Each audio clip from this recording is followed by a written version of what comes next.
بسم الله الرحمن الرحيم. السلام عليكم ورحمة الله وبركاته.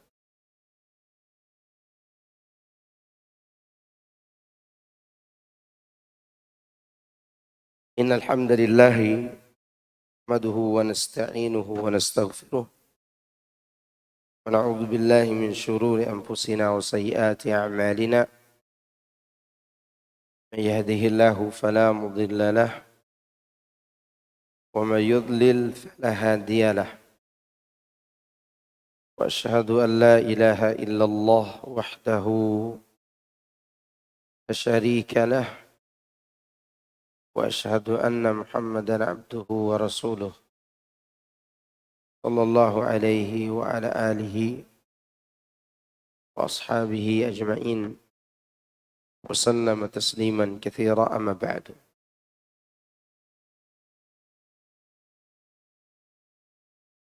فإن أصدق الحديث كتاب الله، وخير الهدي هدي محمد صلى الله عليه وسلم، شر الأمور محدثاتها، فإن كل محدثة بدعة، كل بدعة ضلالة، وكل ضلالة في النار.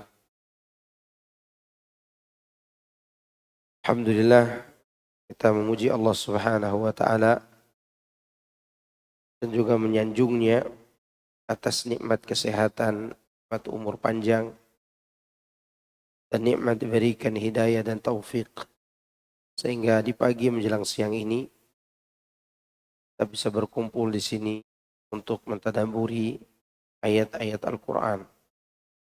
Bagaimana yang Allah perintahkan, afala yatadabbaruna al-Quran am ala qulubin aqfaluha. Tidakkah mereka mentadabburi ayat-ayat Al-Quran, atau hati mereka telah terkunci mati?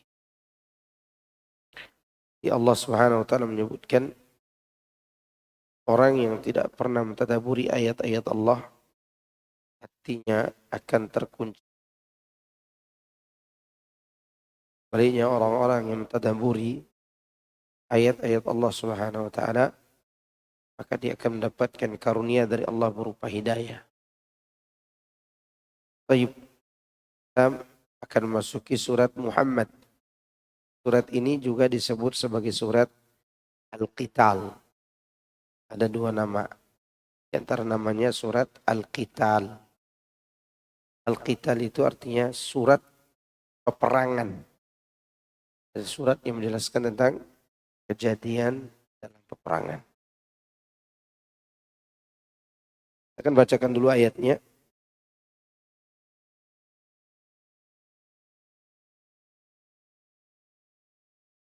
أعوذ بالله من الشيطان الرجيم.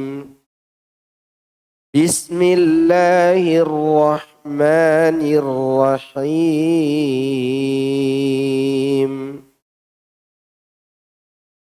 الذين كفروا وصدوا عن سبيل الله أضل أعمالهم. والذين آمنوا وعملوا الصالحات وآمنوا بما نزل على محمد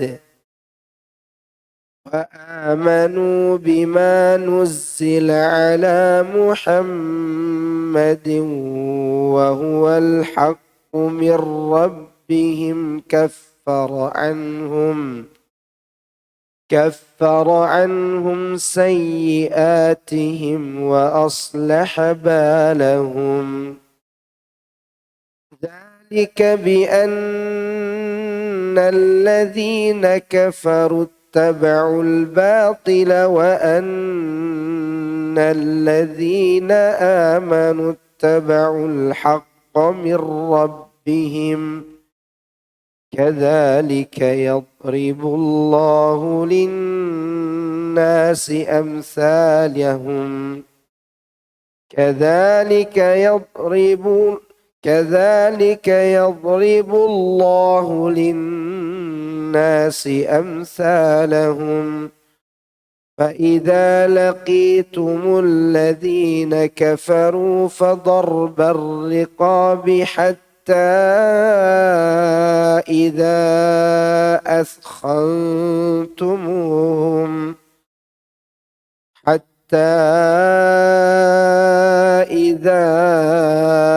أثخنتموهم فشدوا الوثاق فإما منا بعد وإما فداء حتى تضع الحرب أوزارها وإما فداء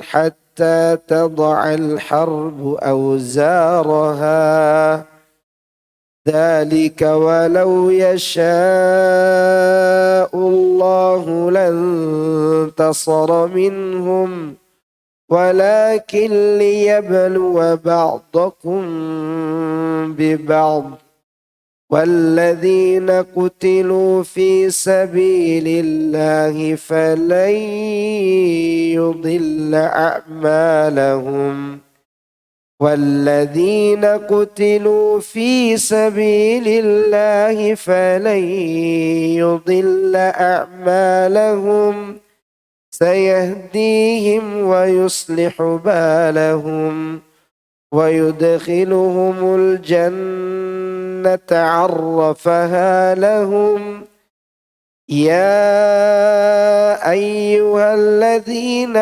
آمنوا إن تنصروا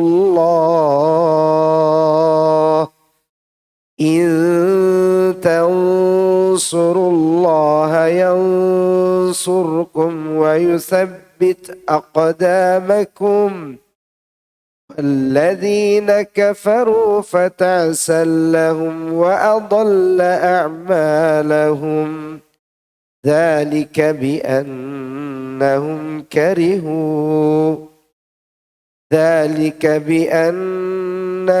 كرهوا ما أنزل الله فأحبط أعمالهم. Silakan dibaca. Orang-orang yang kafir dan menghalang-halangi manusia dari jalan Allah, Allah menghapus perbuatan-perbuatan mereka. Dan orang-orang yang beriman kepada Allah dan mengerjakan amal-amal soleh dan beriman pula kepada apa yang diturunkan kepada Muhammad, dan itulah yang hak dari Rabb mereka. Allah menghapus kesalahan-kesalahan mereka dan memperbaiki keadaan mereka.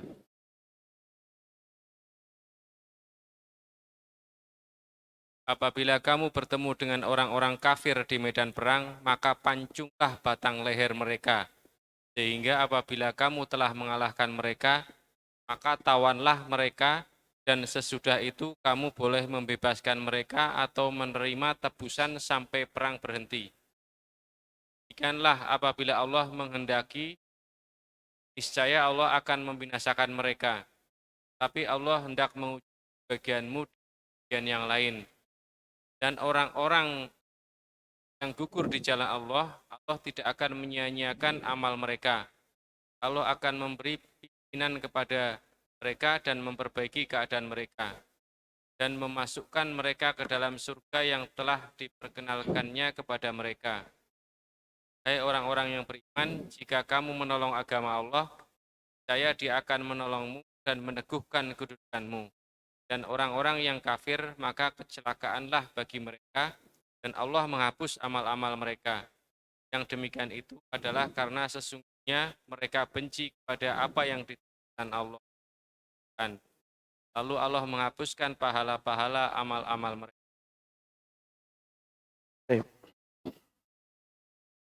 Surat Muhammad. Surat ini surat Madaniyah. Di antara bukti dia surat Madaniyah sudah berbicara tentang perang fisik, perang senjata. Itu tandanya. Allah menyebutkan tentang orang-orang kafir dan orang-orang yang beriman serta balasan dari setiap masing-masing kelompok. Allah mengatakan alladzina kafaru, yakni orang-orang yang kafir kepada ayat-ayat Allah. Wasaddu, dan menghalang-halangi manusia dari jalan Allah. Yakni menghalang-halangi orang lain an sabilillah, dari jalan Allah. Antum perhatikan ya, antara kata kafir dengan kata wasaddu. Kafir itu orang yang menghalangi hidayah masuk ke dalam hatinya. Wasaddu, dia menghalangi orang lain untuk menerima hidayah. Alladzina kafaru, orang yang menghalangi hidayah untuk masuk ke mana? Ke dalam hatinya. Ini saja udah luar biasa dosanya. Lalu bagaimana kalau ditambah dengan wasaddu an sabilillah? Ada orang kafir sendiri. Ada. Dia nikmati kekafirannya. Tanpa menghalangi orang lain dari jalan Allah. Ada segelintir orang. Tapi yang ini udah dia kafir, dia halangi juga orang dari jalan Allah. Ini tingkatan kekufurannya luar biasa tinggi.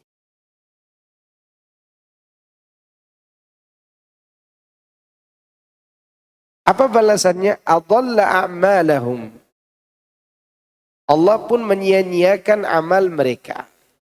Maksudnya Allah menggugurkan dan menghilangkannya. Tidak memberi pahala dan ganjaran atas perbuatan-perbuatan tersebut. Berarti di sini ada isyarat. Orang kafir itu ada yang berbuat baik. Kalau ada orang mengatakan semua ajaran agama mengajarkan kebaikan. Betul. Tapi tidak semua agama benar. Agama Kristen mengajarkan apa? Berkasih sayang. Bahkan ada istilah mereka kalau dipukul pipi kanan kasih pipi kiri. Ya.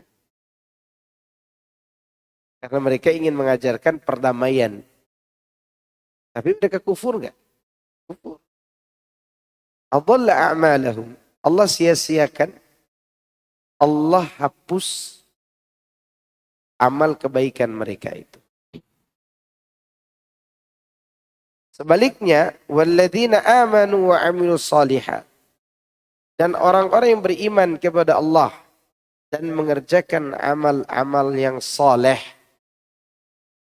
Maknanya hati dan seluruh anggota tubuhnya beriman serta tunduk kepada syariat Allah.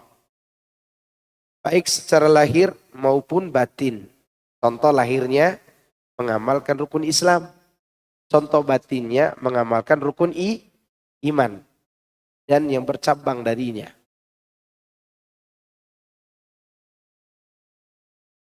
Lantas wa amanu bima nuzzila ala Muhammad, dan beriman pula kepada apa yang diturunkan kepada Muhammad sallallahu alaihi wasallam.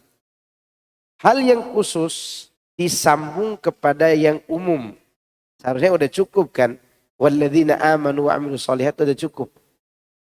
Tapi disebut lagi secara khusus wa amanu bima nuzzila ala Muhammad. Sebenarnya kalimat ini sudah diwakili oleh kalimat sebelumnya. Yaitu kalimat walladzina amanu. Kata Ibnu Katsir, perkara yang khusus disambung kepada perkara yang umum. Dan demikian termasuk dalil yang menunjukkan bahwa ia termasuk syarat sahnya iman setelah beliau diutus sebagai Rasul. Berarti sebelum Nabi diutus sebagai Rasul, belumlah menjadi syarat sempurna mengakui beliau sebagai Rasul. Contoh Waraqah bin Naufal yang buta yang diceritakan Nabi tentang kejadian di Gua Hira. Dia kan mati dalam keadaan tidak mengucapkan syahadatu anna Muhammad Rasulullah. Karena belum turun surat Mudaththir. Baru turun surat Iqra. Maka disebutlah di sini orang yang belum mengucapkan syahadatu anna Muhammad Rasulullah sebelum beliau diangkat sebagai Rasul, dan orang tersebut tidak berbuat syirik kepada Allah, insya Allah dia selamat. Selamat. Setelah beliau diutus sebagai Rasul, maka orang-orang yang beriman tadi, yaitu beriman kepada Allah dan kepada Nabi Isa, wajib mengucapkan wa asyhadu anna Muhammadar Rasulullah. Lalu firman-Nya wa huwal haqqu mir rabbihim, dan itulah yang hak dari Rabb mereka. Kalimat ini merupakan kalimat sisipan yang baik. Kalimat tambahan. Nah, ada nggak orang yang beriman sebelum Nabi SAW diutus? Ada. Pendeta Yahudi, pendeta Nasrani beriman. Nah, untuk menyempurnakan keimanan itu, supaya dianggap sebagai sah iman mereka, mereka harus beriman kepada Muhammad SAW. Walaupun mereka tidak berbuat syirik, tidak mengangkat Nabi Isa sebagai anak Tuhan, tapi begitu mereka tidak beriman kepada Muhammad SAW, maka mereka tidak memenuhi syarat sebagai orang yang beriman. Beriman kepada beliau dan beriman juga kepada apa yang beliau bawa. Bagi mereka yang melakukan hal itu, kaffara anhum sayyi'atihim. Allah menghapus kesalahan mereka. Allah menghapus kesalahan-kesalahan mereka. Ini berbalik dari kebalikan daripada orang kafir. Orang kafir berbuat baik, kebaikannya dihapus. Orang yang beriman dan beramal soleh, keburukannya dihapus.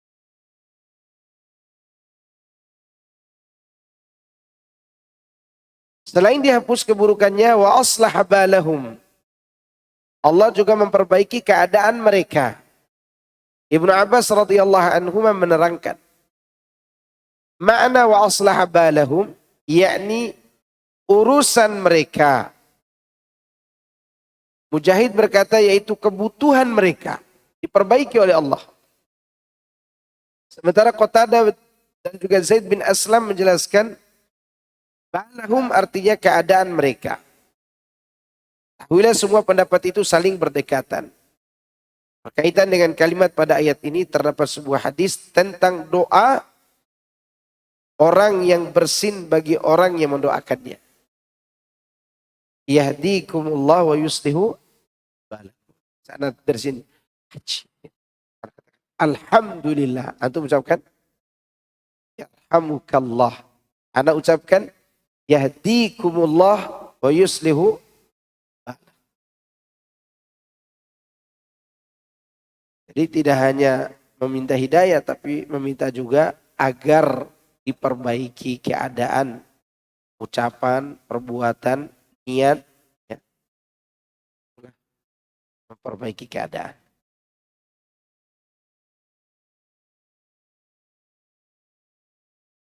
Mengenai orang kafir yang dibalas dengan keburukan tadi, Allah memberikan alasan, dan juga ketika Allah menjelaskan tentang orang beriman. Alasannya apa? Alasan orang kafir itu dihapus kesalahannya, dzalika bi anna alladziina kafaru taba'ul batil. Yang demikian itu adalah karena sesungguhnya orang-orang kafir mereka mengikuti yang batil. Maksudnya kami hapuskan seluruh sesungguhnya kami hapuskan seluruh amal perbuatan orang-orang kafir. Dan kami pun mengampuni semua kesalahan orang-orang yang berbuat baik. Kami perbaiki pula urusan orang baik itu. Sebab orang-orang kafir itu mengikuti kebatilan. Yakni memilih hal yang batil daripada yang hak. daripada kebenaran. Wa annal ladzina amanu, dan sesungguhnya orang-orang yang beriman, ittaba'ul haqqa min rabbihim, mereka itu mengikuti kebenaran yang datang dari Rabb mereka. Dzalika yadribullahu lin-nasi amsalahum. Demikianlah Allah membuat untuk manusia perbandingan-perbandingan bagi mereka. Maksudnya Allah menjelaskan kepada mereka tempat kembali perbuatan mereka dan apa yang akan mereka alami ketika digiring kepada Allah pada hari pembalasan. Ini dua keadaan nih. Keadaan dunia dan akhirat. Orang yang beriman di dunia ini, tanda dia dicintai Allah, Allah semakin perbaiki amalnya. Allah semakin menjauhkan dia dari perbuatan apa? Maksiat. Sebaliknya orang-orang kafir, Allah semakin memburukkan perbuatan mereka. Akhirnya semakin bertingkat-tingkat. Atau bid'ahnya semakin bertingkat-tingkat. Coba antum lihat, tidak usah lihat orang kafir dulu. Lihat orang Islam yang berbuat bid'ah. Setiap hari bertambah buruk amal mereka. Dulu selawatnya hanya selawat badar. Ya kan? Sekarang selawat badarnya mulai dikosidahkan. Kan dulu itu cuma kosidah kan yang ada. Itu kan. Waktu kita kecil-kecil dulu. Sampai sekarang mungkin masih ada kosidah itu. Sekarang tidak kosidah. Rock and rock. Udah tidak rock and rock juga. Sekarang udah berani yang melakukan itu ahli maksiat. Dengan melakukan konser. Dipimpin oleh Gus. Atau Gus apa namanya. Dan ini terjadi. Bid'ah itu tidak dikatakan bid'ah kecuali dia akan berkembang. Berkembang maju. Islam itu aja sebenarnya. Tapi bid'ah adalah sesuatu yang tidak pernah ada berkembang. Demikian juga kekufuran. Semakin hari semakin banyak kreasi manusia tentang kekafiran ini. Terus berkembang. Nah, itu balasan keburukan untuk keburukan sebelumnya. Terus berkembang keburukan itu. Dulu ada orang yang selingkuh. Heboh sekampung. Ya enggak? Heboh enggak sekampung kalau ada orang selingkuh? Oh. Bahkan di kampung anak tuh pernah terjadi wanita cantik selingkuh dengan tetangganya. Itu langsung dieksekusi di tempat oleh massa itu. Idis pakai batu sebesar ini keluar dari situ kepalanya. Sekarang nikah laki sama laki dianggap biasa. Ya. Dianggapnya apa? Cinta sama cinta. Tapi kalau kebaikan yang antum lakukan, yang asal menyinggung perasaan orang saja, pasti heboh. Iya enggak? Heboh enggak? Terlalu bersih dibilang Wahabi dalam kebersihan. Ya enggak? Ngomong apa, kalau kaitannya dengan dalil dibilang apa? Wahabi. Ini kondisi manusia. Maka oleh karena itu, balasan untuk orang yang berbuat batil, dibiarkan dia menikmati kebatilan itu. Dibiarkan. Demikian juga balasan untuk orang yang berbuat baik, Allah tambahkan kebaikan itu.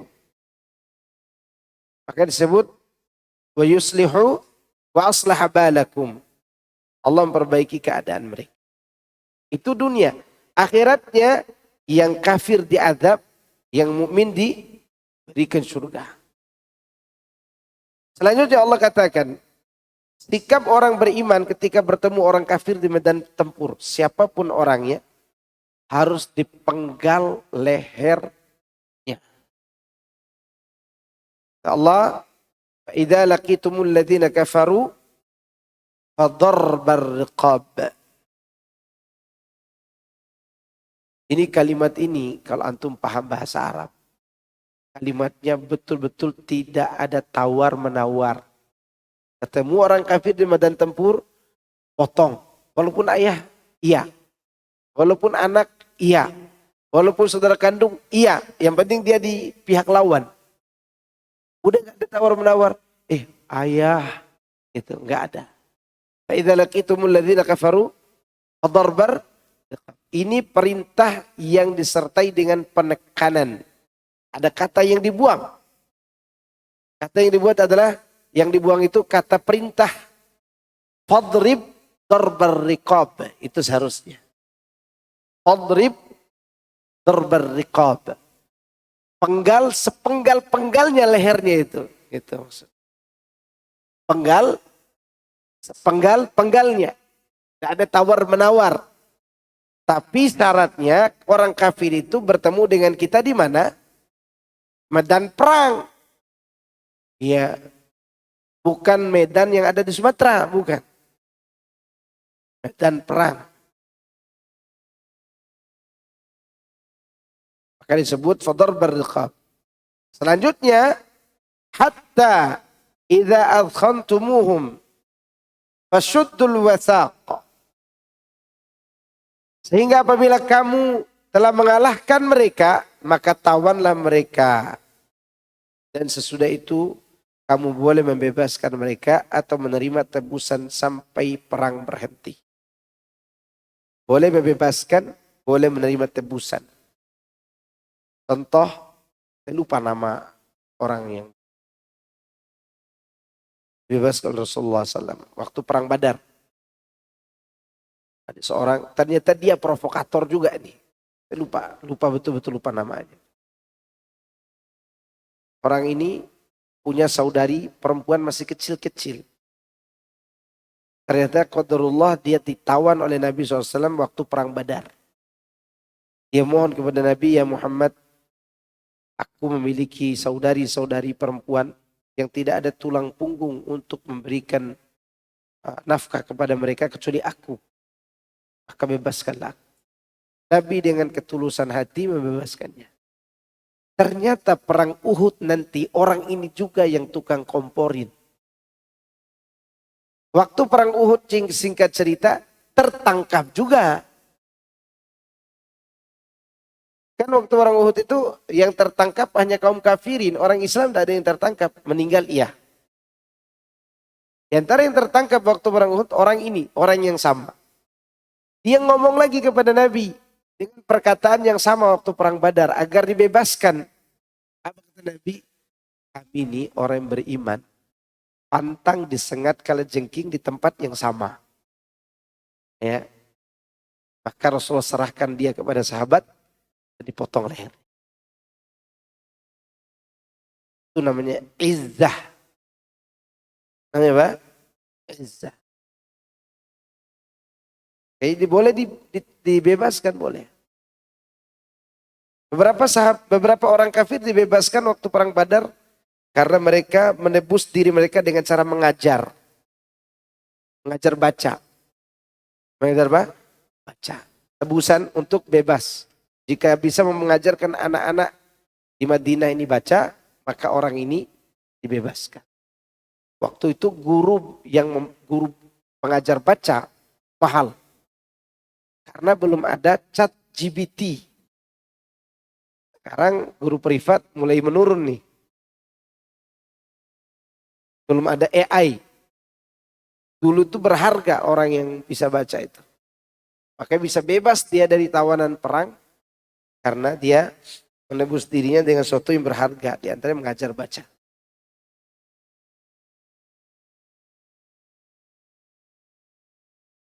Baik. Allah berfirman memberikan bimbingan kepada orang-orang mukmin tentang apa yang mereka tuju dalam peperangan melawan orang-orang musyrik. Dengan berfirman, apabila kalian bertemu orang-orang kafir di medan perang, maka pancunglah batang leher mereka. Artinya jika kalian mendapati mereka, maka penggallah kepada mereka. Kepala mereka dengan pedang. Ini bukan kepada ya, tapi kepala. Penggalah kepala mereka dengan apa? Pedang.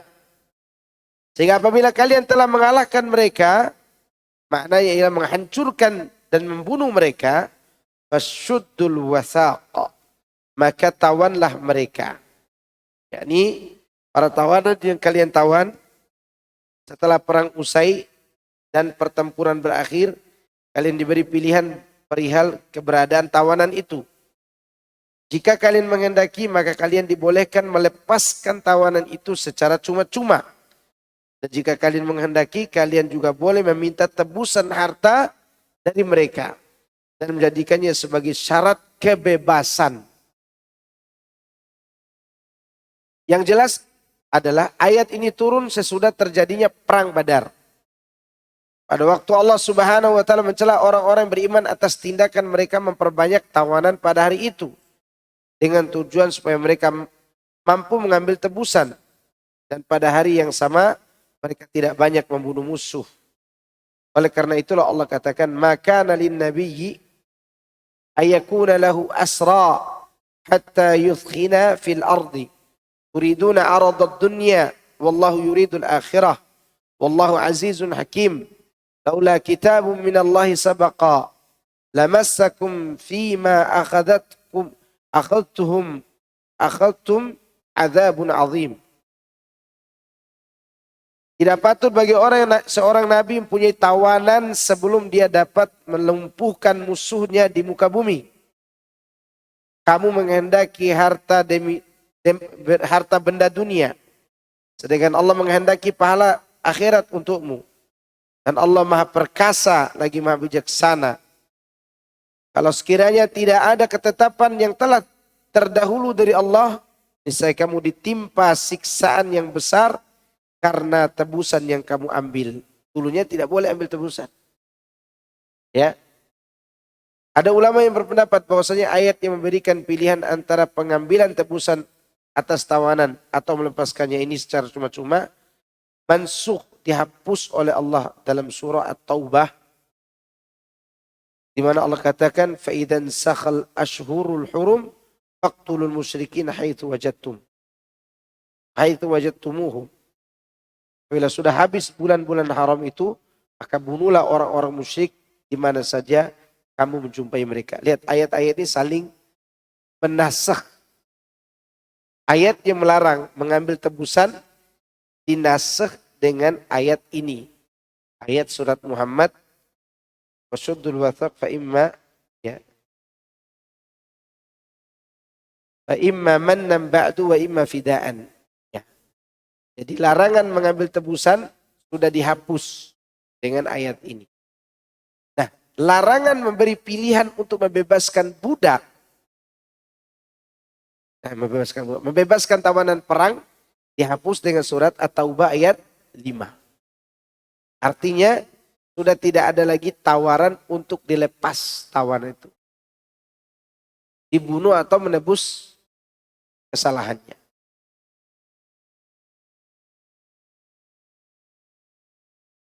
Demikian yang diriwayatkan oleh Al-Aufi dari Ibnu Abbas radhiyallahu anhuma, Qatadah, Ad-Dhahhak, As-Suddi dan Ibnu Jurayj rahimahumullah al-jami', bahwa dia berkata ulama lain yang merupakan kelompok mayoritas mengungkapkan bahwa ayat tersebut tidak mansukh.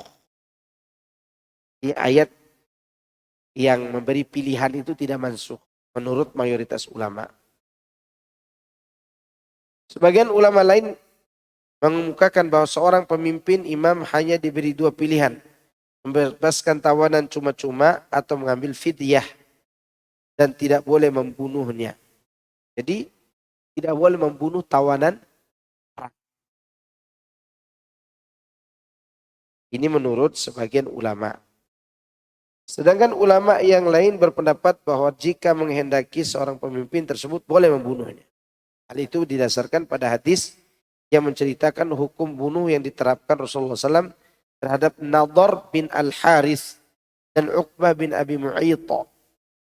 Dua orang termasuk tawanan perang Badar. An-Nadhr bin Harith dan Uqbah bin Abi Mu'ayth. Masih ingat gak Uqbah itu siapa?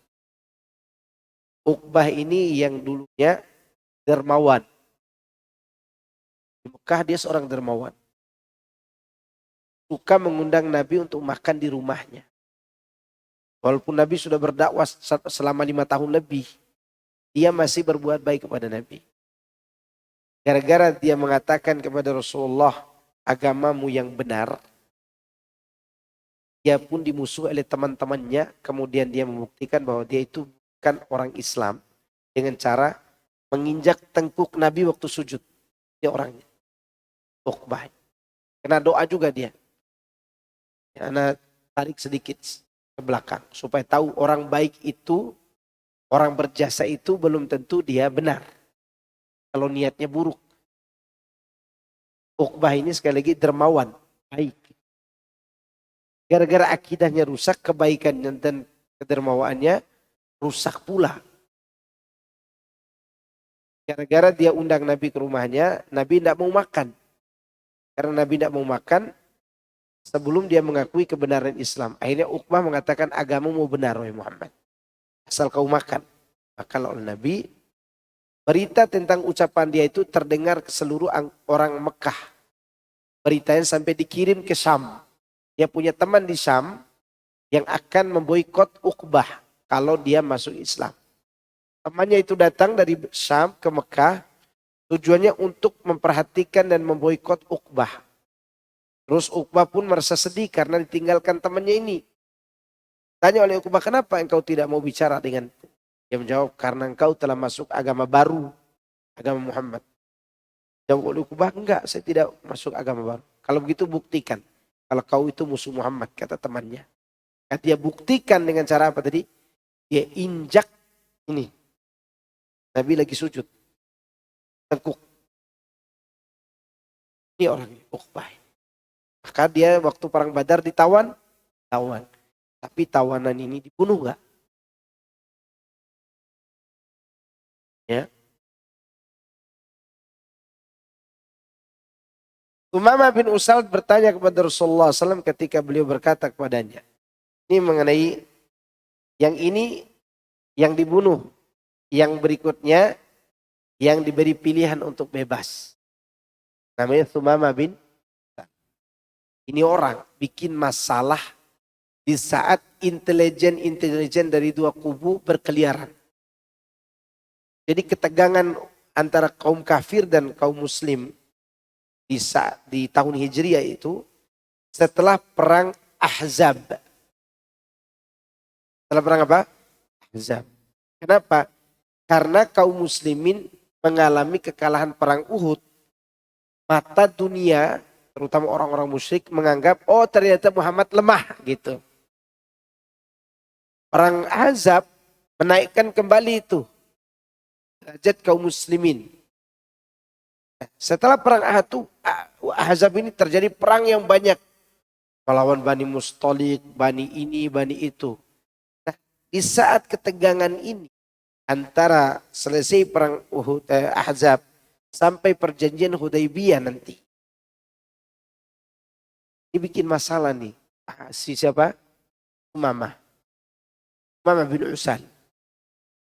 Dia juga kepengen ikut serta dalam permusuhan itu. Padahal dia tidak berkaitan dengan urusan pribadi dengan Nabi.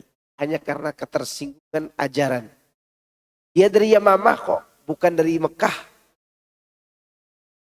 Namun dia punya power, si Sumama ini. Powernya adalah negara dia, Yamamah itu, tempat untuk membeli makanan pokok orang Madinah dan orang Mekah atau orang Hijaz. Jadi kalau bikin masalah dengan suku Yamamah, diembargo makanan pokoknya. Bisa-bisa tidak dapat gandum. Gitu. Maka dia di atas angin nih. Dia melakukan lalu lalang Sumamah ini. Dia ingin membunuh Nabi di kota Madinah hanya bermodalkan sebuah pedang dan seorang paman. Maka ini lagi intelijen lagi di mana-mana nih, dia berani gitu. Masuk kota Madinah dan dia tidak berhasil membunuh Nabi. Kalau tidak salah dia membunuh 10 orang penghafal Quran. Lalu dia pergi dan Jibril menemui Rasulullah SAW tentang pelakunya adalah Sumamah. Sahabat Nabi mendengar itu semua bertebar. Mencari si pelaku ini di pelosok-pelosok Madinah. Tapi pada saat itu para sahabat tidak kenal mukanya bagaimana. Karena belum ada Android. Belum ada grup WA gitu kan. Tidak ada foto, tidak ada yang gambar. Tapi sahabat itu karakternya sami'na wa ta'na. Disuruh cari aja. Enggak nanya bagaimana bentuk wajah sebenarnya. Enggak. Cari, pokoknya cari. Ada orang asing ditangkap sama mereka. Sumama, satu waktu dia dari Yamama menuju ke Mekah untuk pergi umroh ala jahiliyah. Kata dia, tapi harus lewati kota Madinah. Para sahabat melihat ada orang asing nih. Tangkap. Diikat di tiang masjid. Di kurma itu. Batang kurma yang diberdirikan. Ikat dalam Masjid Nabawi. Di sini ada fikih bagus nih. Fikih. Boleh orang kafir duduk di masjid. Dengan syarat dia mendengar ayat-ayat Allah. Karena Sumama ini diikat di mana? Di Masjid Nabawi loh. Bukan di Masjid Istiqomah. Apa Masjid Taman Yasmin. Maka kalau ada orang kafir datang, ini Katolik maupun Hindu, datang duduk mendengarkan tafsir Al-Quran, silahkan boleh. Dengan dasar tadi, para sahabat mengikat Sumama di mana? Di masjid. Berapa lama? 3 hari 3 malam. Berarti 3 hari 3 malam dia dengar nggak Rasulullah baca Quran waktu sholat? Enggak. Dan sudah disyariatkan sholat berjamaah. Karena kejadian ini kalau salah di tahun ke-5 atau tahun ke-6 Hijriah. Sekitar itu. Dan sholat berjamaah disyariatkan tahun kedua. Berarti sudah bisa mendengar ayat-ayat Allah. Dan dia orang Arab, paham arti bacaan itu. Al-Fatihah terutama. Maka selama itu Rasulullah SAW melakukan dialog yang disebutkan ini. Sumama bin Usal atau mengatakan bin Athal bertanya kepada Nabi SAW ketika beliau berkata kepadanya, apa yang engkau miliki wahai Sumama? Nah, ini dalam kondisi apa nih Sumama ditanya? Terikat di tiang Nabawi. Lantas dia menjawab, jika engkau membunuh maka engkau telah membunuh orang yang akan dituntut darahnya. Maka sedang jika engkau membebaskan berarti engkau telah memberikan kebebasan kepada orang yang berterima kasih. Ya. Adapun jika engkau menghendaki harta, maka mintalah niscaya kami akan beri sesuai yang engkau kehendaki. Ini menunjukkan ada tawanan yang dibebaskan. Tapi Sumama dibebaskan waktu itu bukan hanya karena ini, tapi juga karena pertimbangan dia adalah tokoh kaumnya. Dan dia sudah terlihat ingin memeluk Islam.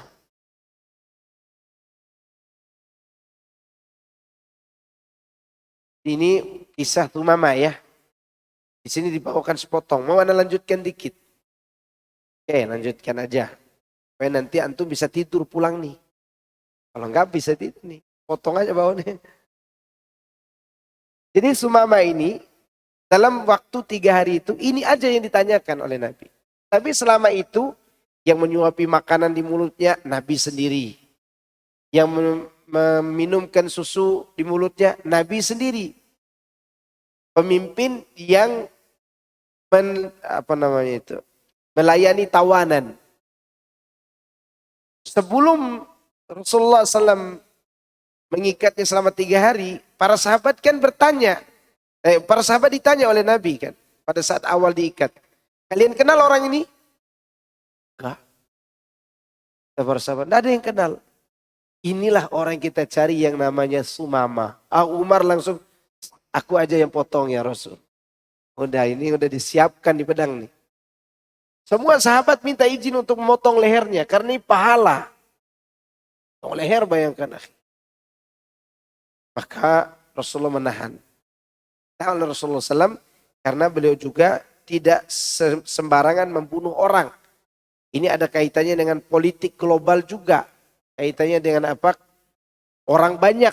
Kalau ini langsung dibunuh, makanan pokok bisa embargo loh dari apa? Dari Yamama. Itu dari sisi kemaslahatan lain. Tapi dari sisi yang lain Sumama memiliki karakter menepati janji. Orang Arab tuh pantang tidak menepati janji kecuali orang munafik. Maka oleh karena itu Rasulullah pun melayani dia selama 3 hari. Nah di hari ketiganya dilepas. Tidak jauh dari tempat itu, tempat Masjid Nabawi, ada sebuah sumur. Umamah pun mulai bertanya kepada sahabat-sahabat lain. Dulu waktu kalian masuk Islam, bagaimana prosesnya? Kata para sahabat, mandi dulu, baru kau ucapkan syahadat di hadapan Nabi. Kalimat mandi dulu ini untuk orang yang diperkirakan di waktu dia kafir, dah pernah junub. Maka untuk masuk Islamnya, dia mandi dulu baru syahadat. Tapi kalau dia diperkirakan belum pernah junub, maka dia boleh langsung bersyahadat. Tidak perlu mandi. Beda nggak keduanya? Contoh begini, ada orang Islam murtad di siang hari bulan Ramadan. Oke? Sorenya sadar mau masuk Islam, puasanya batal, oke? Apakah sorenya nanti ketika dia mau masuk Islam dia mandi lagi? Tidak. Kenapa? Karena antara siang sampai sore dia tidak tidur dengan istrinya. Dia tidak mengalami apa? Junub. Lalu syahadat saja. Nah, Sumama ini disuruh mandi karena orang sudah tua, orang sudah berumur. Nah, mungkin tidak pernah tidur sama istrinya. Maka disuruh mandi baru syahadat. Setelah dia bersyahadat itu, apa dia katakan kepada Nabi SAW? Ya Rasulullah, dulu sebelum aku memeluk Islam ini, tidak ada wajah manusia yang paling kubenci di muka bumi ini melebihi benciku kepada wajahmu. Dan tidak ada agama yang paling kubenci di muka bumi ini melebihi benciku kepada agamamu. Tapi setelah aku masuk Islam ini, maksud setelah beliau mengucapkan 2 kalimat syahadat, demi Allah, tidak ada wajah manusia di bumi ini yang paling kucintai melebihi cintaku kepadamu. Dan tidak ada ajaran agama yang lebih aku cintai di muka bumi ini melebihi cintaku kepada agamamu. Aku sekarang sudah masuk Islam. Maka di dalam riwayat yang lain dikatakan dia membunuh kaum muslimin sebelum itu. Dia minta diri, tegakkan hukum Allah kepada saya. Karena saya sudah membunuh sahabat-sahabat. Maka Rasulullah SAW mengatakan, semua kesalahanmu sebelum kau masuk Islam ini sudah dihapus dengan syahadat. Maka Mama pun meminta izin kepada Nabi, ya Rasulullah, kemarin waktu aku ditangkap, aku punya niat untuk berangkat umroh. Maka dia lebih duluan umroh dari Nabi. Mama, kan ini belum perjanjian Hudaybiyah. Belum. Nabi SAW pun mengizinkannya umroh, tapi dengan manasik yang diajarkan oleh Islam. Dia yang mengamalkan manasik terlebih dahulu sebelum sahabat yang lain. Istimewaan sahabat yang mulia ini radhiyallahu anhu. Dia pun berangkat. Nabi udah ingatkan, nanti talbiyahnya pelan-pelan saja. Karena talbiyah ini menyinggung pemilik berhala di Mekah.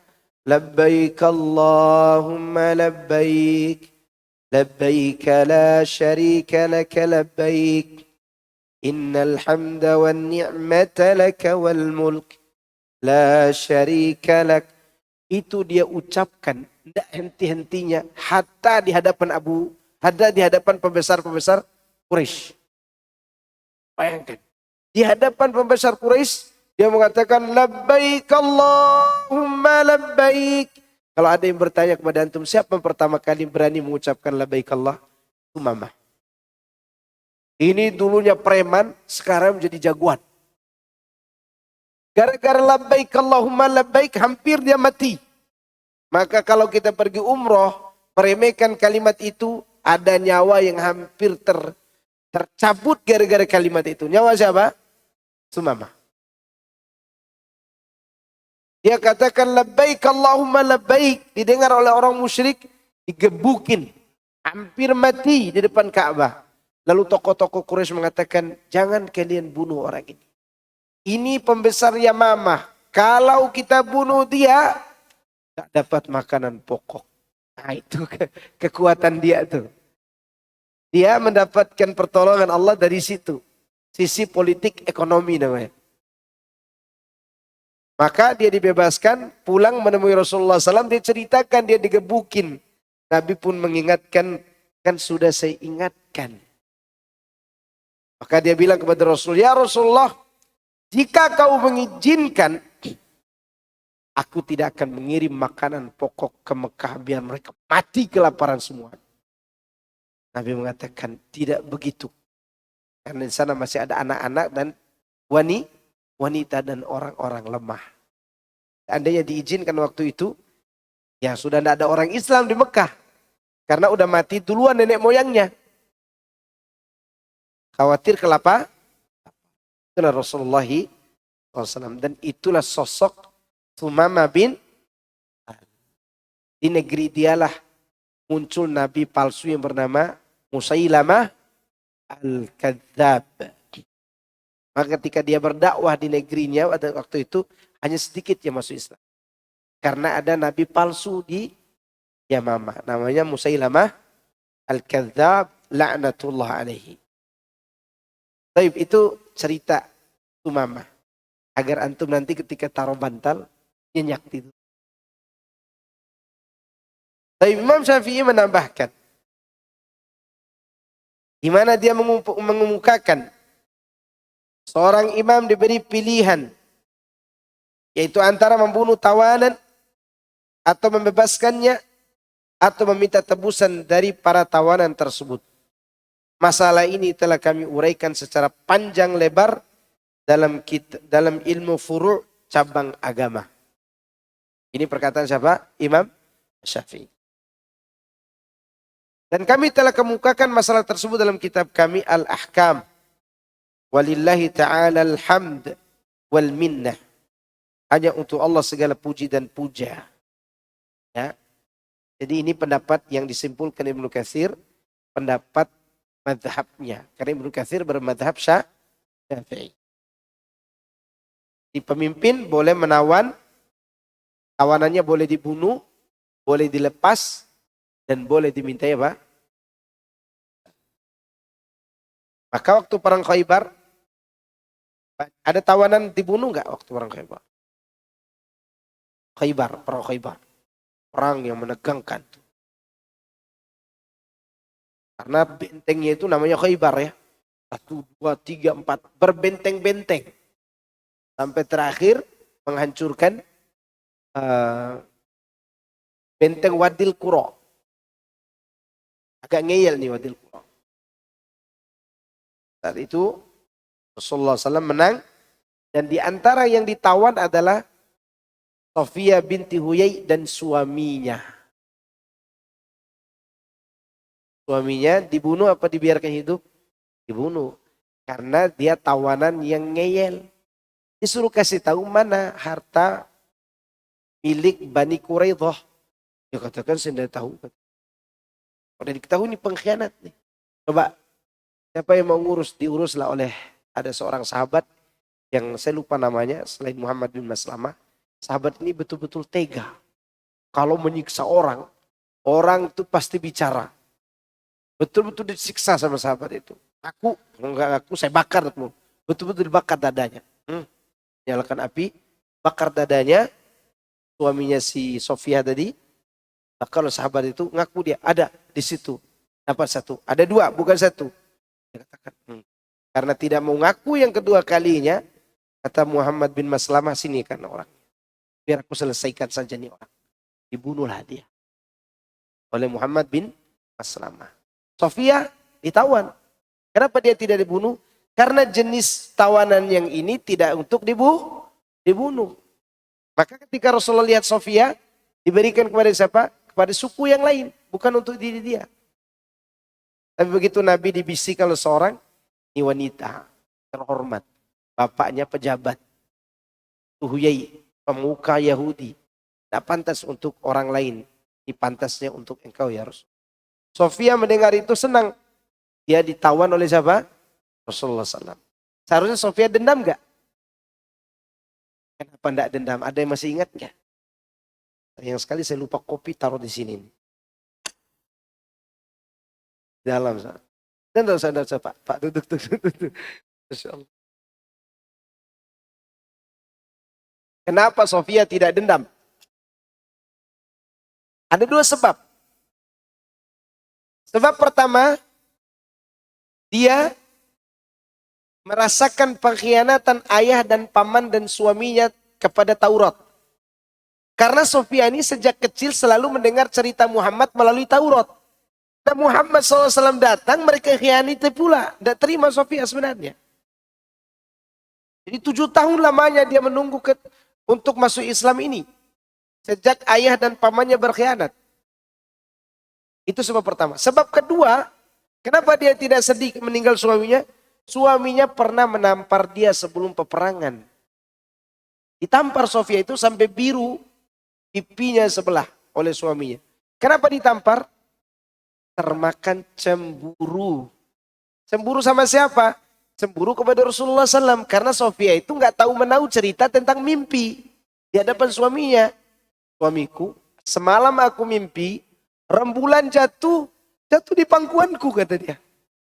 Apa kata suaminya dengan spontan? Oh, kamu suka sama Raja Arab itu, katanya. Siapa Raja Arab di sini? Muhammad SAW. Sofia tidak tahu menahu nih.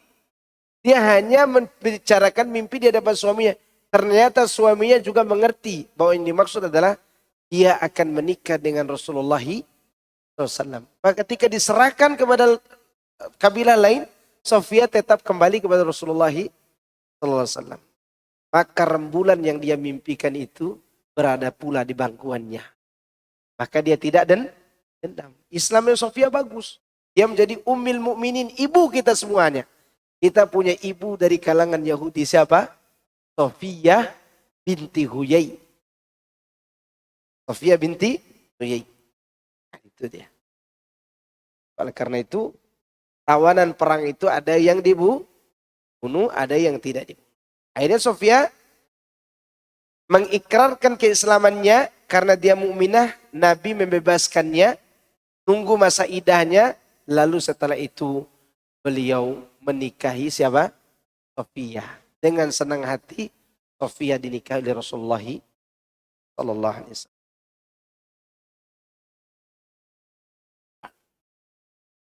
Baik, ini mengenai tawanan perang.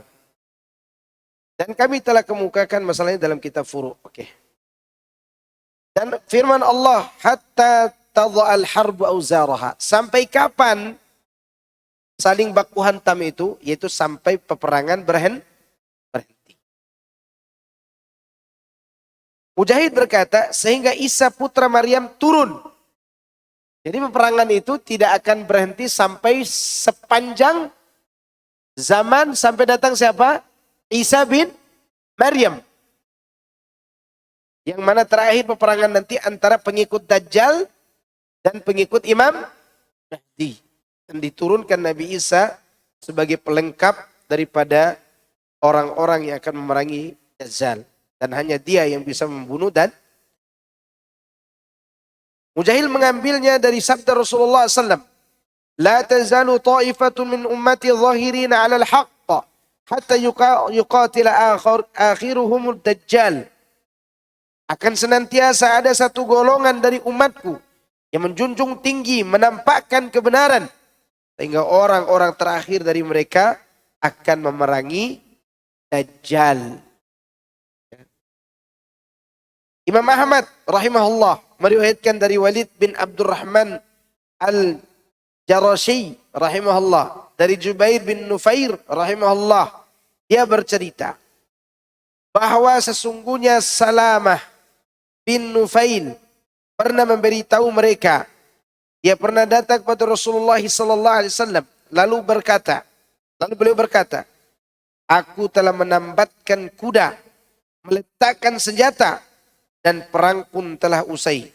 Lalu kukatakan, tidak ada perang lagi. Maka Rasulullah SAW bersabda kepadanya, Al-ana ja'al qitalu, la tazalu ta'ifatun min ummati zahirina ala nas. Yuzigu Allah ta'ala quluba aqwamin fayuqatilunahum. Wa yarzuquhumullahu minhum hatta ya'tiya amrullah. Wa hum ala dhalika. Ala inna uqra daril mu'minin bisyam.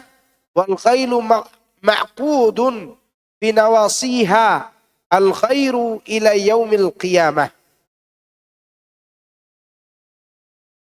Sekarang telah datang perang.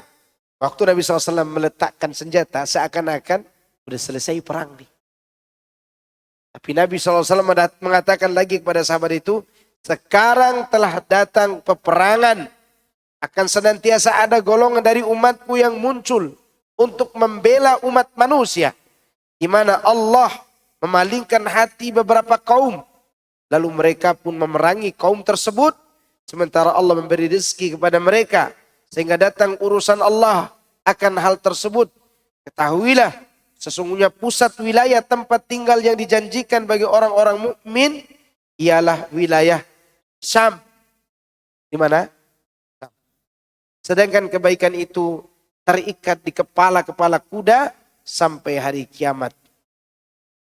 Artinya isyarat kebaikan itu ada di peperangan.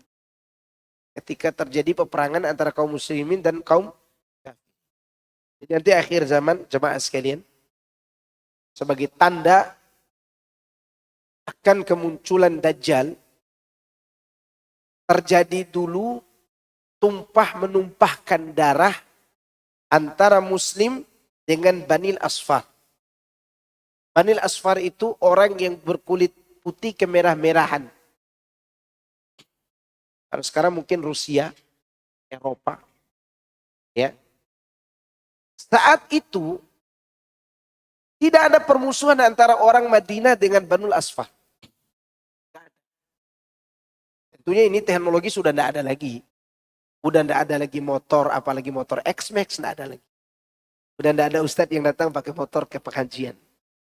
Ya, udah hilang semua nih. Maksudnya sudah tidak berfungsi. Benda-benda yang kita anggap mewah sekarang ini. Begitu orang-orang Madinah mendengar ada pasukan raksasa Romawi Banul Asfar ini ingin menggempur habis kaum muslimin di Syam. Pasukan dari Madinah menghalau pasukan Banu Al-Asfar. Sebelumnya mereka berjanji tidak berperang. Lalu ditanya oleh orang-orang Romawi, apa yang menyebabkan kalian ke sini? Tanya balik oleh kaum muslimin, kenapa? Kalian mau kemana Banul Asfar? Kami ingin memerangi orang Syam. Maka sekarang ini yang diperangi orang-orang sekitar Syam kan? Palestina, Lebanon, Suriah, ya, sekitar itu. Sampai pada puncaknya nanti bertemu nih, saling tanya menanya. Ketika orang Romawi mengatakan, kami akan memerangi kaum Syam. Oh kalau begitu, kalian telah memerangi saudara kami, kalian pun akan menghadapi kami. Maka mereka pun mulai berduel. Duelnya itu bukan 1 lawan 1, 100 lawan 100. Tidak ada yang pulang ke pasukannya kecuali mati semuanya kecuali sedikit. Semua mati, sedikit yang balik. Dikirim lagi pertumpahan darah, kemenangan, kekalahan bergulir di antara keduanya. Itulah tanda kemunculan Dajjal. Terjadi Malhamatul Kubra di Gutoh. Gutoh itu ada di Suriah, Damaskus. Nanti akan terjadi apa? Malhamatul Kubra. Peperangan besar. Ya, kemudian muncullah Dajjal. Tapi sebelum itu kejadian aneh. Ada orang Islam menyerang, ada orang pasukan zalim dari umat ini. Ada yang mengatakan umat Islam yang menyimpang seperti Khawarij, Syiah, Mu'tazilah. Mungkin termasuk juga di dalamnya orang-orang berpemahaman seperti Jahmiyah. Oh mereka orang yang menyimpang. Mereka lari dengan pasukan besarnya sebelum kejadian itu. Lari dengan pasukan besarnya menuju ke Bir Ali sekarang. Dzul Hulaifah. Mereka lewati Bir Ali itu. Di situ ada Baida. Namanya Baida itu tanah lapang yang tidak ada bangunan di atasnya. Namanya Baida. Nabi mengatakan, فَإِذَا كَانُوا بِبَيْدَا يُخْسَفُ بِأَوَّلِهِمْ وَآخِرِهِمْ. Ketika mereka berada di tanah lapang itu, pasukan besar tadi bersama para penontonnya dan orang sekedar lewat di situ, semua ditenggelamkan ke dalam bumi. Oke? Saat itu belum ada yang tahu Imam Mahdi itu sudah ada atau belum. Tapi begitu ada tentara yang tenggelam di Baida itu, orang-orang di Mekah melihat ada sosok laki-laki yang sedang berlindung di Ka'bah. Laki-laki itulah yang nanti dibaiat oleh orang yang bernama siapa? Imam Mahdi. Kejadian tenggelamnya pasukan di Baida itu, kenapa menjadi bukti? Karena orang-orang yang baiat Imam Mahdi itu diindikasikan keturut nenek moyang mereka mengajarkan hadis Nabi sehingga sampai berita itu kepada mereka. Inilah Imam Mahdi itu. Tandanya ada kejadian di Baida tenggelam pasukan besar. Kenapa kita belajar agama ini? Agar anak cicit kita nanti mudah-mudahan mereka yang membaiat Imam Mahdi. Bagi mereka yang tidak pernah belajar, ya boleh jadi keturunannya akan mengikuti siapa? Dajjal, minta jajilah. Dajjal yang ada atau Dajjal besarnya. Maka setelah itulah orang membaiat Muhammad bin Abdullah Al-Qurashi, yaitu Imam Mahdi. Setelah muncul Imam Mahdi, disusul munculnya Dajjal. Kemudian setelah itu turun Nabi Isa. Setelah Nabi Isa turun datang Ya'juj dan Ma'juj. Kemudian datang binatang melata. Dimatikan kaum muslimin dengan angin sepoi-sepoi. Yang tersisa hanya orang-orang paling buruk di muka bumi. Yang kemudian satu laki-laki berzina dengan 50 orang wanita di jalan-jalan raya. Apakah nanti juga berada di jalan-jalan Yasmin? Ya selama ini masih ada jalan terjadi juga. Kan keburukan di mana-mana terjadi. Tapi waktu Imam Mahdi muncul, beberapa lama setelah kemenangan itu kejayaan luar biasa. Orang-orang di waktu itu jadi pengemis. Pengemis cari orang yang meminta sodakoh. Kalau sekarang orang mengemis minta sodakoh. Nanti akan ada waktunya uang yang antum miliki ini tidak ada harganya. Karena orang yang paling miskin pada saat itu setidak-tidaknya dia memiliki di tangannya 200 dinar. Berapa dinar? 200 dinar. Sedangkan untuk bayar zakat cukup 20 dinar sudah dapat nisab. Antum punya 20 dinar nih. Oke? Antum sudah wajib zakat, berarti antum dianggap orang kaya. Saat itu nantinya ketika jaya Islam di zaman Imam Mahdi, uang 200 dinar dimiliki oleh orang yang paling miskin. Maka orang membawa gerobak dan sodako mereka kemana-mana untuk mencari siapa yang mau menerima sodako ini. Maka berarti saat ini ketika kita melihat ada orang fakir miskin, nikmat atau tidak? Nikmat. Kita masih bisa memberi ke mereka infak. Berinfaklah sebelum datangnya waktu di mana infak kita tidak berharga lagi. Sakinah apa? Tentram. Bukannya itu, buah-buahan yang sekecil ini bisa besar sebesar payung. Nah, kemarin Anda kirimi mangga sama Pak Asroni 1 dus. Mangganya lumayan banyak itu. Bayangkan kalau dikirim pada zaman itu mungkin dusnya sebesar masjid ini. Buah delima itu kata Rasulullah SAW itu seperti apa? Payung. Kulitnya itu dipakai untuk berpayung, bernaung dari hujan dan matahari. Saking apa? Tentramnya. Demikianlah keadaan akhir zaman.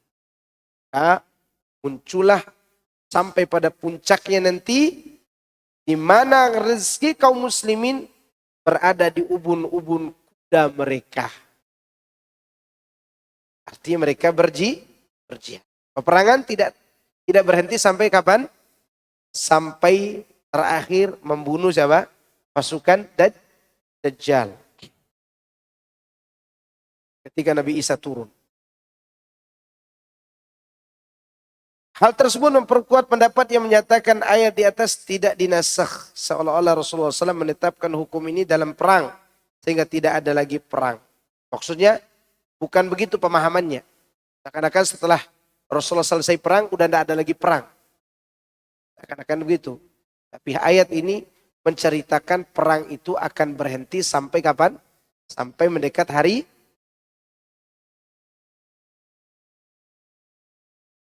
Karena Allah berfirman, وَقَاتِلُهُمْ حَتَّى لَا تَكُونَ فِتْنَةُ وَيَكُونَ الدِّينُ لِلَّهِ. Dan perangilah mereka itu. Sehingga tidak ada fitnah lagi. Maksud tidak ada kesyirikan. Dan sehingga ketaatan itu hanya semata-mata untuk Allah. Kemudian sebagian ulama mengatakan sehingga perang selesai. Sehingga pasukan perang musyrik itu berhenti. Itu agar mereka bertaubat kepada Allah. Ada juga yang menyatakan yakni menghentikan perlawanan terhadap orang-orang yang diserang dengan cara mengerahkan tenaga untuk berbuat taat kepada Allah. Ini maknanya banyak. Sampai peperangan berhenti. Kapan kita boleh membunuh orang kafir? Sampai berhenti perang pada saat itu. Itu makna yang pertama. Yang kedua, sampai kapan kita perang? Sampai mendekat hari kiamat. Artinya sampai nanti menjelang hari kiamat, peperangan itu tetap muncul. Terbukti nggak sekarang? Palestina, Suriah, perang kan?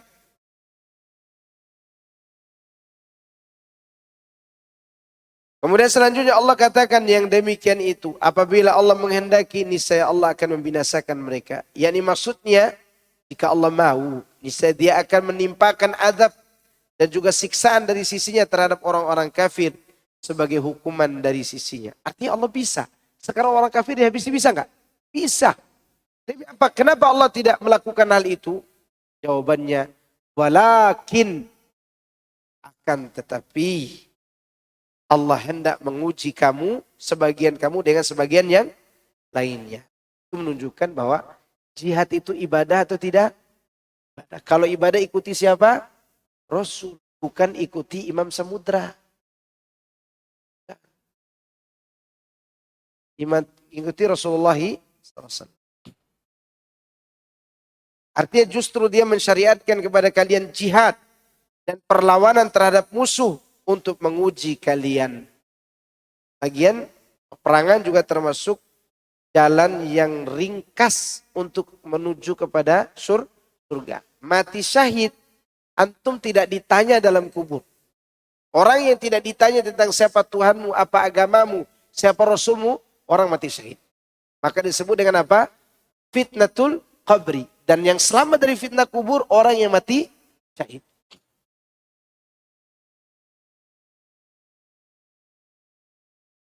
Oleh karena itu, berbahagialah orang-orang yang mati syahid. Mudah-mudahan saudara kita di Palestina itu, yang terbunuh dan tersiksa itu, mereka mati dalam keadaan husnul khatimah. Kita tidak tahu apakah itu rencana baik Allah yang kita tidak tahu di balik itu, atau apa yang Allah inginkan. Ada hikmah tentu. Kemudian sebagaimana telah jadi kelaziman, bahwa peperangan menyebabkan terbunuhnya banyak orang yang beriman. Sehingga Allah berfirman, orang-orang yang gugur di jalan Allah, Allah tidak akan menyia-nyiakan amal mereka. Tidak menyia-nyiakan apa? Amal mereka. Maksudnya Allah tidak akan mengabaikan begitu saja. Melainkan dia akan memperbanyak dan mengembangkan serta melipat gandakan pahala amalnya. Bahkan di antara mereka ada yang amalnya terus mengalir selama di alam barzakh. Imam Ahmad menukilkan dari Al-Miqdad bin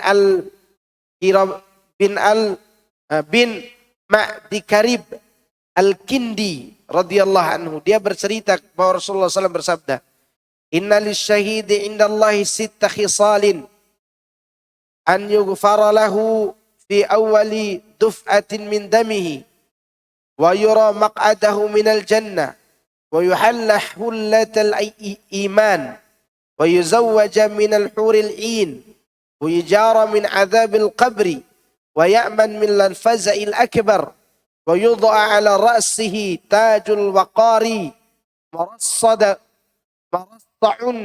بالدر والياقوت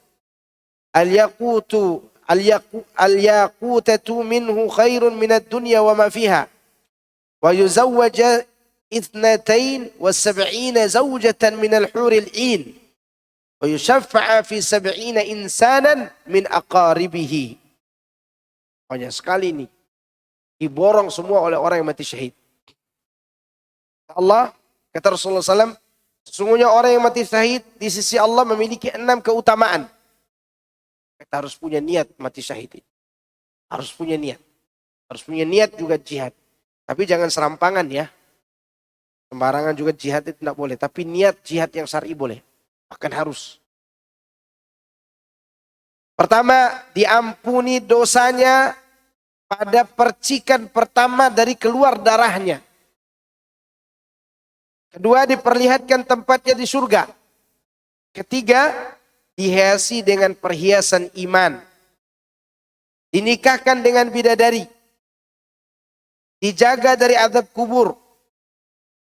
Diberikan rasa aman dari ketakutan yang besar pada hari berbangkit. Diletakkan di atas kepalanya mahkota. Kemudian dilapisi dengan mutiara dan batu permata. Satu permata dari mahkota itu lebih baik dibandingkan dengan dunia dan isinya. Lantas dia juga dinikahkan dengan 72 istri dari kalangan bidadari. Aduhai, 72. Kalau antum punya 4, satu malam dimintai semua, gempor. Tapi ini bicara surga, bukan bicara dunia. Boleh Anda ceritakan curhat seorang yang poligami? Bolehkah? Boleh. Ini berkaitan dengan 72 dengan 4 orang. Saya punya teman, saya heran, antum nih, kita seumur tapi muda belia seperti ini. Dulu kalau tidak salah, Ana lebih gantengan dari antum. Masih muda gitu. Dia bilang 4. Kata dia. 4 apa? Saya punya istri 4. 4-empatnya rumahnya dekat-dekat. Dibuatkan dapur yang berbeda. Dan mereka boleh ngerumpi berempat. Yang dirumpinya suaminya. Tidak ada orang lain di rumpinya. Jadi mereka saling nanya, gimana pelayanan Abi tadi malam? Begini. Oh masih kurang tuh. Waktu itu saya dilayani lebih dari ini. Nanti saya nasihati apinya. Kata dia begitu kan. Jadi nasihatilah oleh yang pertama untuk lebih baik kepada madu-madunya. Seperti itu terus terjadi. Tapi apa kata Ustadz ini? Ini udah Ustadz juga. Ustadz. Cuman dia tidak terkenal. Karena dia Ustadz, bukan Ustadz kibar. Ustadz kabur gitu. Apa dia bilang ke saya itu? Yang ngomong. Anak kalau safar begini kata dia. Safar nih. Pulangnya 4-empatnya harus saya layani. Terus apa yang antum lakukan? Tentunya saya akan cari energi dari arah luar kata dia. Makan bergizi. Jadi sebelum pulang itu makan bergizi dan seterusnya. Karena 4-empatnya satu malam harus saya layani. Kalau enggak saya bisa jalan miring nanti di hari kiamat. Kata dia. Kata anak, nikmat enggak? Nikmat sih ya, tapi capek. 4-empatnya. Ini bayangkan 72 gimana caranya? Tentunya ini tidak berbicara dunia, ini bicara apa? Akhirat. Istrinya semuanya yang tadi yang 4 itu soleha saja kata dia. Tetap kita diuji Pak Ustadz. Dunia kata dia. Dunia. Walaupun mereka baikan tetap diuji. Ini dunia. Tapi ini 72 bukan dunia lagi. Tapi sudah berarah kemana? Ke surga. Kalau sudah di surga, insya Allah 72 itu tidak ada yang melempar sendok apalagi garpu.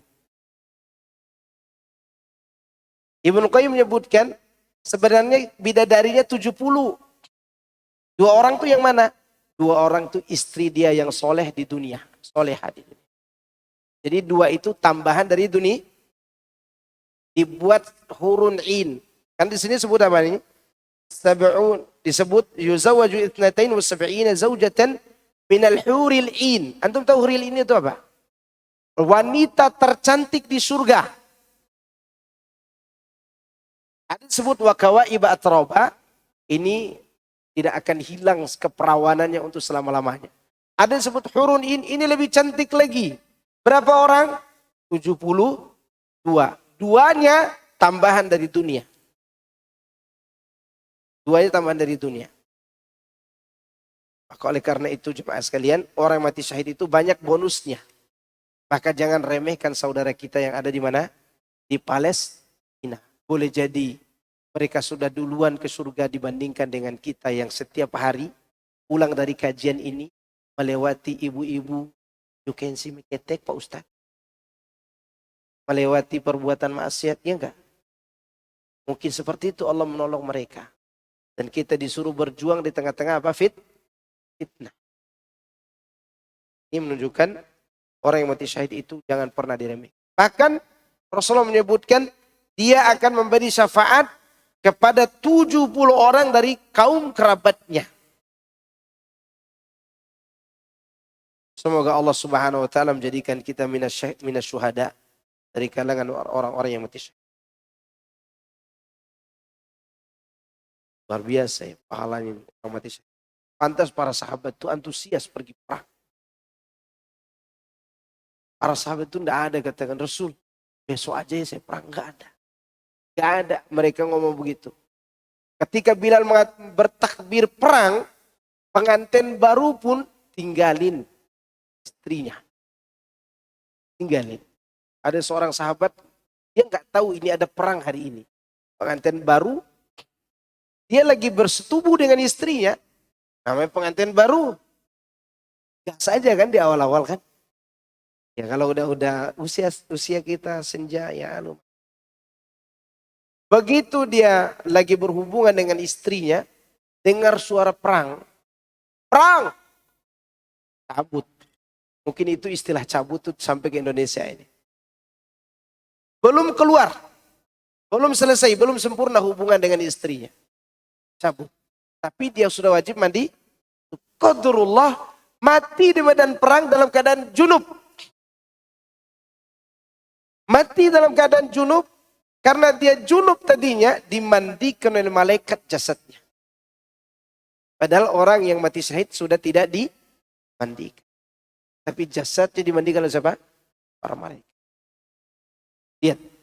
Padahal lagi menikmati apa? Pengantin. Satunya lagi yang sering saya ceritakan Julaibib. Ditolak sana sini, nggak ada yang mau terima dia. Giliran dia menikah dengan pujaan hatinya, dia mau malam pertama aja dia ragu nih. Kalau saya malam pertama takut ketinggalan sholat subuh nih. Tundalah dia malam pertamanya sampai apa? Selesai sholat subuh. Begitu selesai sholat subuh, dia mau mendekati pengantinnya. Bilal mengumumkan perang, kata Bilal. Aduh, pergi perang ke pengantin nih. Apa dia katakan? Aku akan berangkat perang. Pengantinnya dibiarkan. Menanti dia di kamar pengantin. Matilah Julaibib, istrinya jadi apa? Janda. Janda cantik, janda super, ya kan? Janda perawan, kaya raya. Kenapa dia kaya raya? Setelah dia nikah dengan Julaibib. Suaminya mati syahid, istrinya diberikan kekayaan oleh Allah Subhanahu wa taala. Itulah siapa? Sahabat. Kita dipanggil sholat aja masih laku ke masjid. Ayalah sholat, kata muadzin. Ambil dia tengok kanan kiri, udah datang gak jemaahnya? Kosong. Dan ada musola seperti itu masih ada sampai sekarang. Dan ini menunjukkan kita ini belum seperti mereka. Karena yang mereka inginkan adalah pahala di akhirat. Semoga Allah Subhanahu wa taala memberi kita pahala seperti mereka. Insya Allah nanti kita akan lanjutkan pada pertemuan yang akan datang. Ada pertanyaan silakan. Silakan.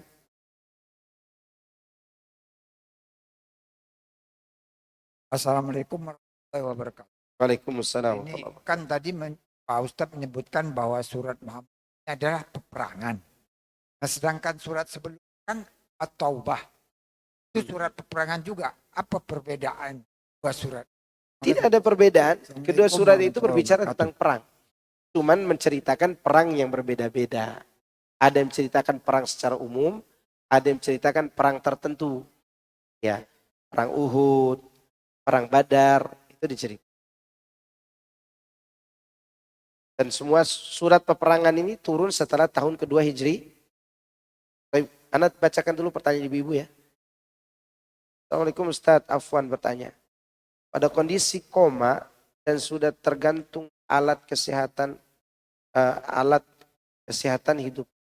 Kapan boleh secara syar'i konsep mencabut alat yang kalau dicabut maka akan meninggal? Tanya ke dokter. Kalau dokter mengatakan ini hanya alat yang dan tidak bisa lagi. Kalau dia katakan begitu maka cabut. Tapi biasanya dokter minta izin dulu kan. Minta izin. Karena dokter juga memiliki perasaan. Tapi ada orang yang masih bisa diselamatkan dengan alat-alat itu. Maka dokter itu kadang minta izin.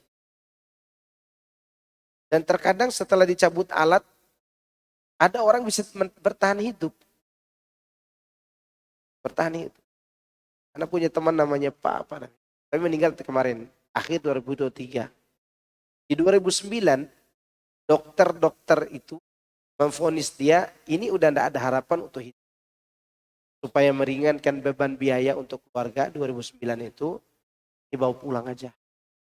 Pulang. Kata dokternya paling lama 3 bulan lah hidup. Cabut, dibawa pulang. Dia makan apa aja nih bapak ini. Jantungnya fungsinya tinggal berapa persen aja. Kemudian darah.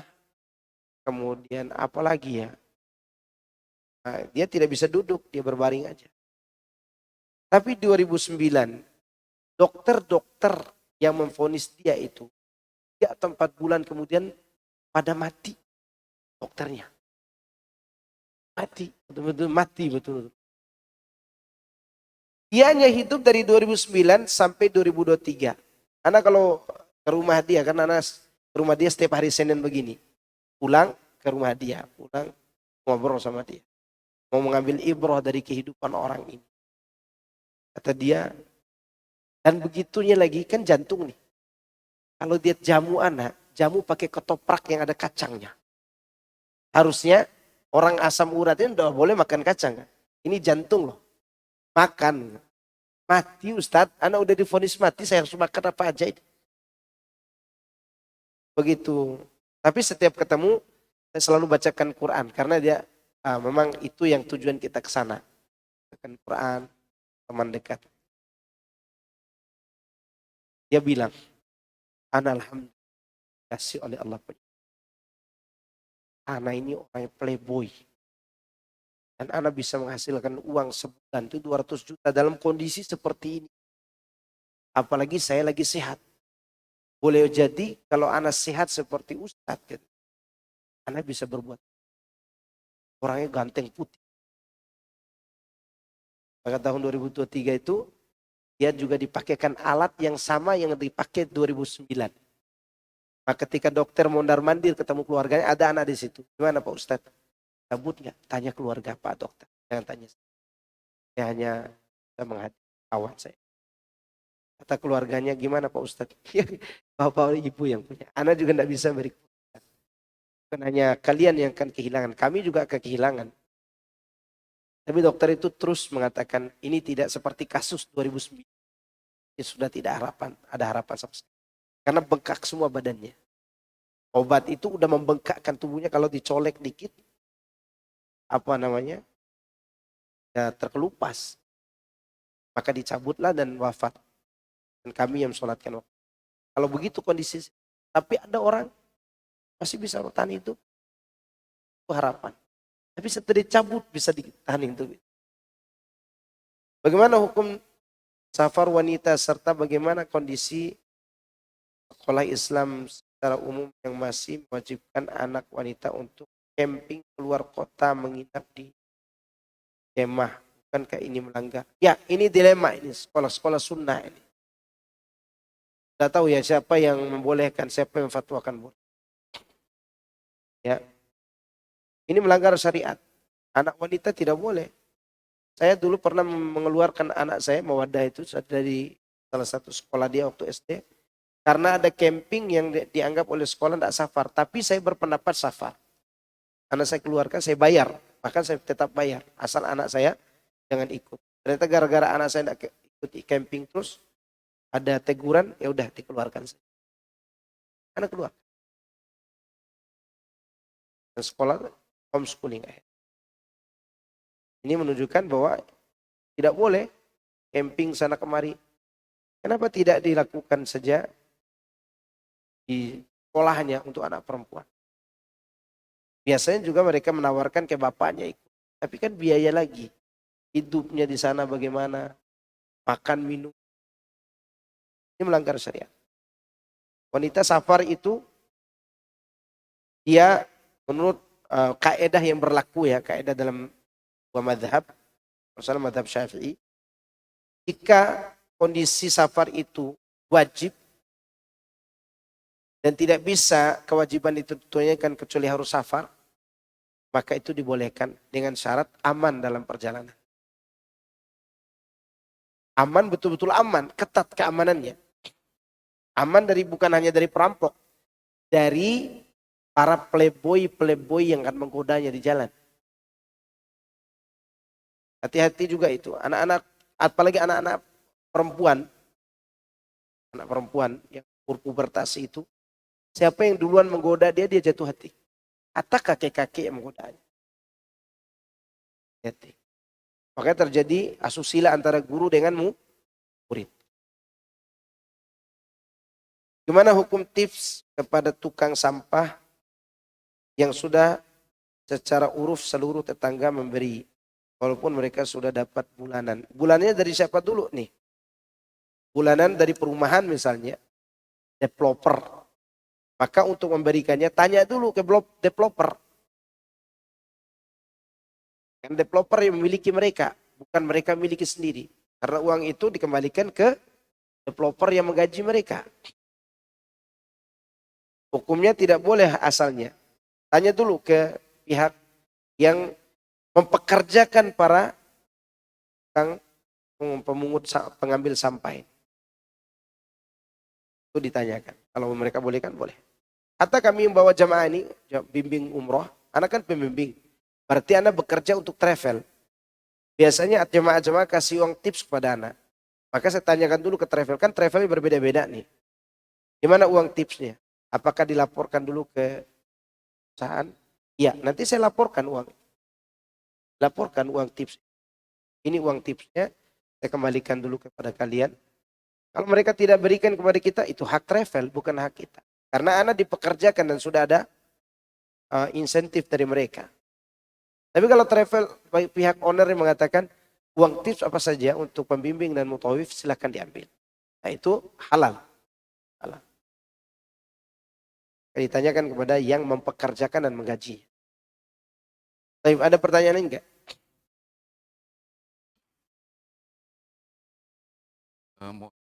Ustaz,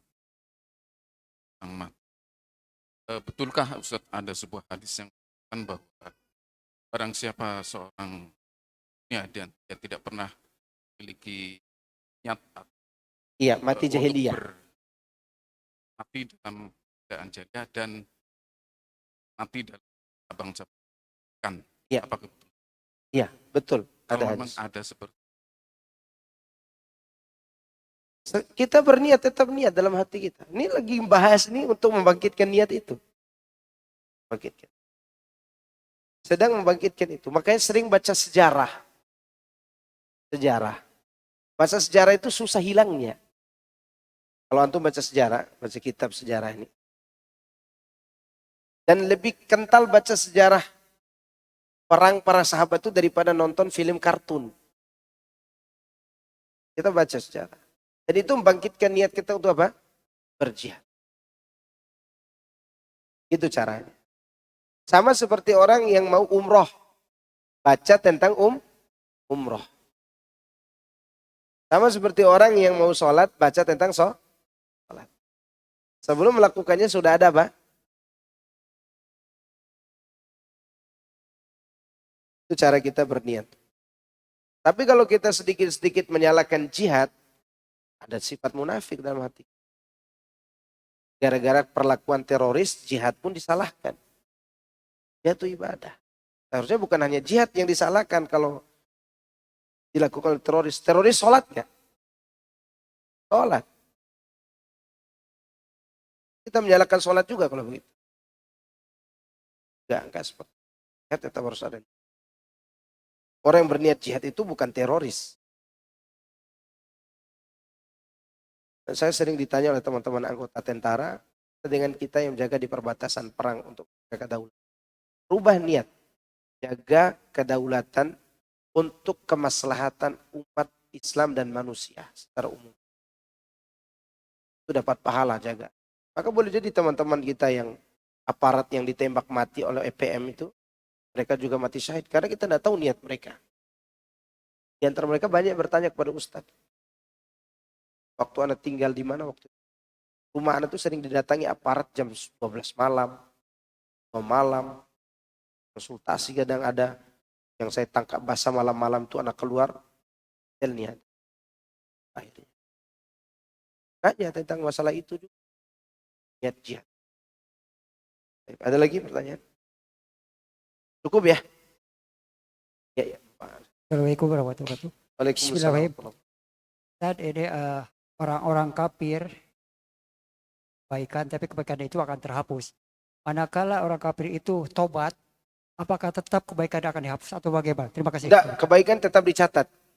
Maka Sumama bin Usal tadi disebutkan, semua dosamu sebelum syahadat ini dihapus dan kebaikanmu dicatat. Kebaikanmu dicatat. Demikian baiknya Allah Subhanahu wa taala. Ahlul bid'ah pun demikian. Semua bid'ah, kebaikan yang dia lakukan pada saat dia berbuat bid'ah dicatat sebagai kebaikan. Tapi dengan syarat dia perbaiki bid'ahnya ke sunnah. Semua orang berbuat salah sebelum dia berbuat salah itu, sebelum dia bertaubat, catat kebaikan. Makanya sekiranya saudara Cristiano Ronaldo masuk Islam nih, benar masuk Islam. Benar Islamnya dan dia niat tulus menyumbang ke Palestina itu, maka kebaikannya dicatat oleh Allah. Yang kan nanti dari kiamat pahalanya didatangkan orang kafir itu. Nih pahalamu. Tapi karena ada kekufurannya dihancurkan seperti debu. Cukup ya? Subhanakallahumma bihamdika asyhadu an la ilaha illa anta astaghfiruka wa atubu ilaik. Assalamualaikum warahmatullahi wabarakatuh.